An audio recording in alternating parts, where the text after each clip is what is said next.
সৰস্বতী পূজালৈ নাযাওঁ নিহাৰিকা। কবি শ্ৰীমন্ত দত্ত। মই অংকিতাই কৈছোঁ নিহাৰিকা,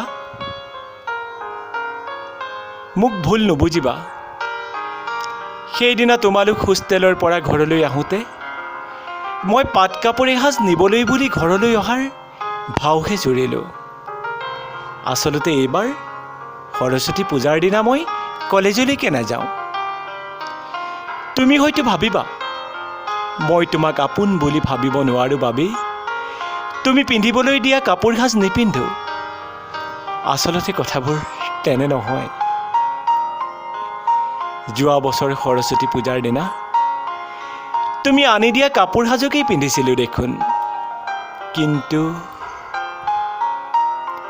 তুমিও জানো শুনা নাছিলা?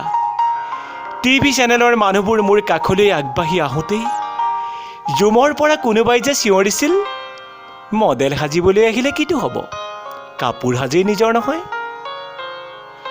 হঠাৎ নোহোৱা হৈ গৈছিল টিভি চেনেলৰ বুমবোৰ মোৰ সন্মুখৰ পৰা।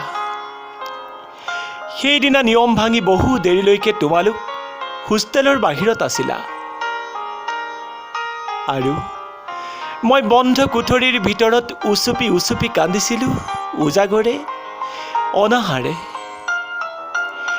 পৰি ৰৈছিলোঁ পৰিত্যক্ত হৈ অন্ধকাৰত। সেইদিনা যেনে মোক মানসিকভাৱে বলাৎকাৰ কৰি পেলোৱা হ'ল। আভিজাত্যৰ পৃথিৱীত মই যেন নগ্ন ফচিল।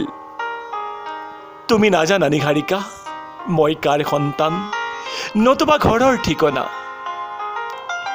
আইৰ কথা ক'বলৈ গ'লেই হুকটো উজাই আহি ডিঙিত সোপা মাৰি ধৰে।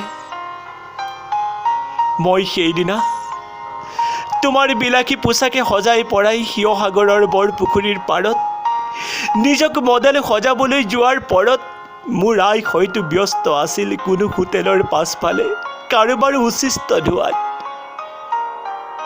কেতিয়াবা বৰ খং উঠে জানা নিহাৰিকা, দুখীয়া মানুহবোৰৰ সপোনবোৰ কিয় ডাঙৰ? আনৰ লেদেনা উকতি হ'লেও মোক হেনো ডাঙৰ মানুহ কৰে।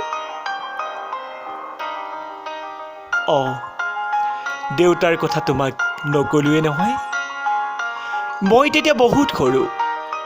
দেউতা বোলে গাড়ী ড্ৰাইভাৰ আছিল। মৃত্যুৱে হাত বাউলি মাতিলে কোনে কাৰ বাবে অপেক্ষা কৰে।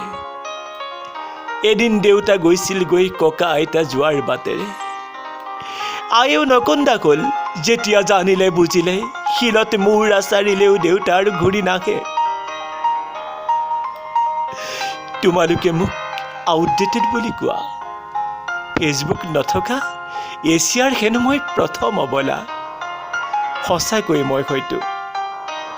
মই ল'ব জনা নাই চেল্ফিৰ আস্বাদন, নতুবা শুনা নাই লাইক কমেণ্টৰ আস্ফালন।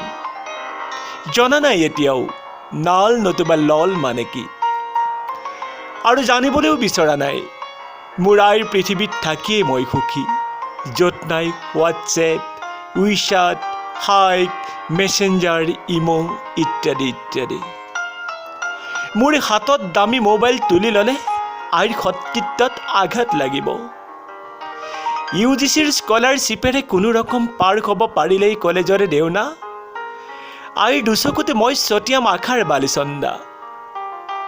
তুমি চাগৈ এতিয়াৰ পৰা আৰু বুজিবা নিহাৰিকা, কিয় ফাষ্ট ফুডে সিক্ত নকৰে মোৰ জিভা, কিয় কফিৰ কাপে সহ্য কৰিব নোৱাৰে আমাৰ দৰে ছোৱালীৰ লিপষ্টিকবিহীন চুমা। নিহাৰিকা, বেয়া নাপাবা, মই এইবাৰ সৰস্বতী পূজালৈ যাব নোৱাৰিম। দৰিদ্ৰতাৰ লগতে মিতিৰালি কৰা মানুহৰ আৱেগ আৰু স্বাভিমান বৰ ঠুনুকা। হঠাতে ভাঙি চুটচুম্ময় হয় নিজৰ অজ্ঞাতে।